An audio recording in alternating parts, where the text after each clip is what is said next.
Alrighty, fellas. Yo, what's up? My name's Patrouski. It is time for my final raid of the event. I did kind of out of order. I went Gyarados after Braviary because it was similar Pokemon. This is the Excadrill raid. This is over in, you want to go to the front entrance of Evergrande City, aka the Hoenn Victory Road. Make sure to fly to like there's two places you can fly to. This one, and then this one that I'm on top of. Fly to this more south one, and then go in. It's in the starting room. You might have to like pop a rappel and travel around a little bit, but it's just in that starting area, that starting room. You need 3 different Murkrow leads with Prankster. You want someone tailwinding and then 2 people double defogging. You cannot, this is kind of a sun fight, but you cannot set sun. It is a permanent sand raid. So you cannot overwrite the weather. You cannot set sun. It can't do that, right? So you're basically using a mixture of fire types, hilariously still, and fighting types. Fighting types are very, very good as well. So we have our triple Murkrow lead, our 4th person on damage. Should be a really, really easy fight. It is just a DPS battle like a lot of the raids are. Make sure you know who's on Tailwind duty, and then the other Murkrows can just default to double defog. I'm the brain dead streamer, so I chose to be Tailwind duty, while as my other 2 carries will be on double defog. And then the rest of the fight should be, most of the fight is just damage with big fire type attacks from insane DPS Pokemon like Darmanitan, really high DPS Pokemon like Mienshao with high jump kick, Medicham, high jump kick. Hopefully we don't miss. That would be really unfortunate. And then Eruption, Typhlosion as well. I should put close combats on these for fights like this where we don't have that evasion fix. Someone does need fake tears. That is the only other fake tears and tailwind. I think those are the only 2 other mechanics in this fight. There's 3 mechanics to worry about in this fight. Literally 3.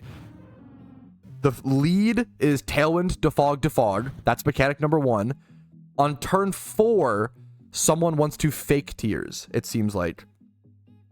So you might want to save any special attacking mons in the back would be my guess. Yeah, you want to say, save your special attacking mons, things like my Typhlosion and my Charizard for turns 5 and 6. That's good to know. Oh, true. Defog fixes the evasion. That's so true. Good call. Here you can pretty much go wherever, I believe. Just save your 2 special attackers for turns 5 and 6. You do want someone to have a backup tailwind, but that's pretty. It's really just lead with tailwind, defog. Turn 4, someone needs to fake tears, and then turn 5, someone needs to set up another tailwind, and then other than that, it's just damage. It's just damage. I'm sure Screech also works. The team wants to go physical. I have no idea. I can't speak on that. Maybe. Yeah, that's true. Speed is really important. Having Pokemon that are faster than Excadrill is super important. This Pokemon can be really fast. That is super true. I think someone said the number is 209 speed. That's in Tailwind. So you need to have it. Also, make sure to look at your Pokemon at level 80. If they're in your party at level 100, they're all level 80 because we're in the raid. But you might need to click this little button to see what it will be at level 80, for example. And one of my slowest mons was Medicham, for example. It's 208, so I ended up choice scarfing that. So you want to make sure your Pokemon are 209 speed or higher, I believe. I think that is the magic number. Or sorry, 210 speed. 209 is, you can actually see, 209 is actually Excadrill speed. So you want to be 210 speed plus 210 speed. You want to be 210 speed at least. Yeah, it's double speed with Sand Rush. So yeah, you need 210 plus Tailwind. Exactly. So while we have our Tailwind up, I'm going to switch over to my Medicham. We should hit 100% accuracy thanks to the defog -1 evasion. Nice shiny Gallade. It's a good shiny.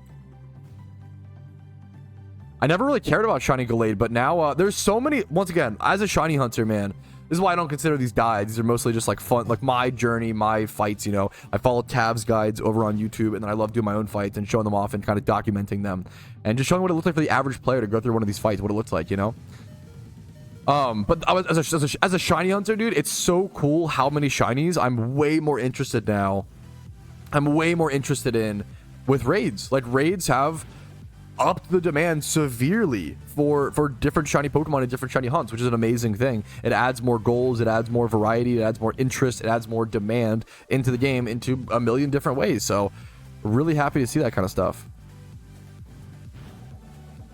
After the event, it's time to shunt for Ralts for Gardevoir. There's so many shunts. So many shunts to do, so many guides to make. I still have to go do Heatran. I'm really excited to do the Heatran raid, which I'll probably start grinding for Heatran in like March. That's my current schedule. We got a lot to do, fellas. We got a shiny Murkrow is a must. Yup, shiny Murkrow will probably number 1 for me because Prankster Murkrow, it's so good, man. It's so good. It's used in like almost every raid. It's so powerful. All right, just really, I mean, from this point on, I'm just doing damage. It's really chill. There's our Fake Tears user on turn 4, so shout out to them. Thank you for that, having that prepared. The biggest thing is just coordinating. If you're solo queuing these fights, honestly, these videos aren't for you. I'm so sorry. If you're solo queuing, you're a stronger man than I. You're more talented. You're probably more handsome, probably taller, true and real. Like, bro, solo queue is hell. I've heard it's better, to be fair, with different AI changes and stuff, but I recommend just finding a group of 4 people, either in my Discord, in your own PokeMMO team, some sort of area where you can be social and communicate and find other people. It's a good place to find, to find other like-minded individuals who are trying to take the raids decently seriously and take them on. I don't know how you, I was gonna say, yeah, slacking was impossible. I could see solo queuing a lot of these ones. I don't know what you do for slacking. I actually don't know if that one's it's so insane, man. It's just so insane. Now we do want to go into our special attackers after Fake Tears is up. We have our backup Tailwinder. Perfect. I think I just go for Blast Burn, right? Because I'm always gonna die. There's no way I ever live here, so you might as well go for Blast Burn. I believe so. I believe that's right. I don't think there's a reason to not go for Blast Burn. We FF? Wait, really? Wait, what happened? The Etka ad is scarfed? Wait, did we actually get screwed? Wait, that's pretty funny. We reset until no Excadrill ad. Oh, the small... Don't talk to me and my son ever again. Oh, that's unfortunate. Did that fuck us? Did everybody FF? Am I just trolling? Wait, that's awesome. Okay, well, sometimes you lose. Hey, that's okay. Hey, that's okay, boys. You know what? You learn, you adapt. It seems like we need to avoid Excadrill ad. Now we know. Good to know. I'll see you guys with a W. All right, boys, this should be the last turn. This should be the death of the Excadrill raid. 5.7% HP left, so one more big attack. A Flare Blitz from Darmanitan is going to do it. It is important to note that you might need to use special attacks.